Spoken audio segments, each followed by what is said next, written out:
Right now, you probably feel busy, maybe even overwhelmed. So here's something that should stop you cold. An ancient human, with no job, no phone, no boss, and no rent, actually worked less than you do, and had more free time than almost anyone alive today. That's not a guess. Scientists who studied hunter-gatherers found they spent only a few hours a day getting food. The rest of the day, completely free. So the real question is this: what did they actually do from sunrise to sunset with all that time? The answer is stranger and more relaxing than you'd expect. And by the end, I'll show you the one thing they did every single day that we have almost completely lost. So let's follow one ancient human through a single day, hour by hour. Starting at dawn, the sun comes up. There is no alarm clock, because there is no clock at all. Our ancient human wakes up naturally, with the light.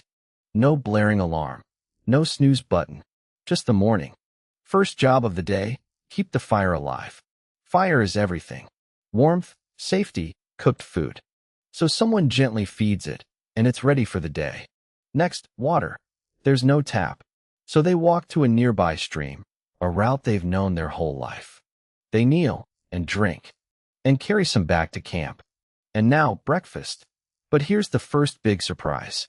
Most of their food did not come from hunting. We picture ancient humans chasing mammoths across the plains. The truth?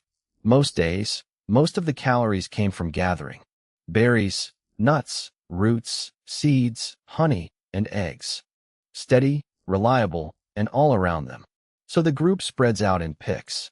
They dig up roots with sharp sticks. They raid a beehive for sweet honey. And they do it all together, talking the whole time. It's calm. It's social. And by late morning, the day's food is mostly handled. Which leaves one huge question. Now what? This is where it gets surprising.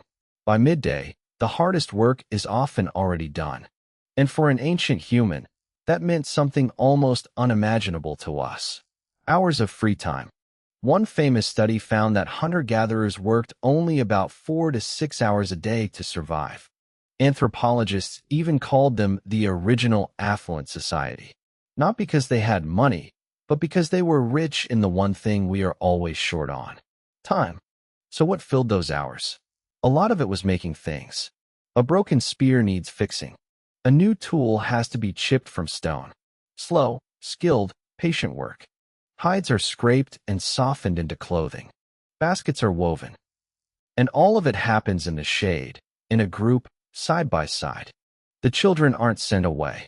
They're right there, watching, copying, learning by playing. There is no school. The entire day is the lesson. Nobody is rushing. Nobody is alone. Compare that to your day for a second. And keep watching, because the evening is where they had something we would give anything for. As the afternoon stretches on, the pace stays slow. But don't mistake slow for easy. This world is dangerous. So even while resting, someone is always watching the horizon. For predators, for storms, for strangers. Rest wasn't laziness. It was survival. It's how you save energy for the moments that actually matter. Some of the group might head out now for an afternoon hunt, using patience and teamwork instead of brute strength. Others stay back, watching over the young. Or they simply talk. And talk mattered far more than you'd think. In a world with no writing, everything, every map, every warning, every recipe lived inside people's heads and was passed on, by voice, from one mind to the next.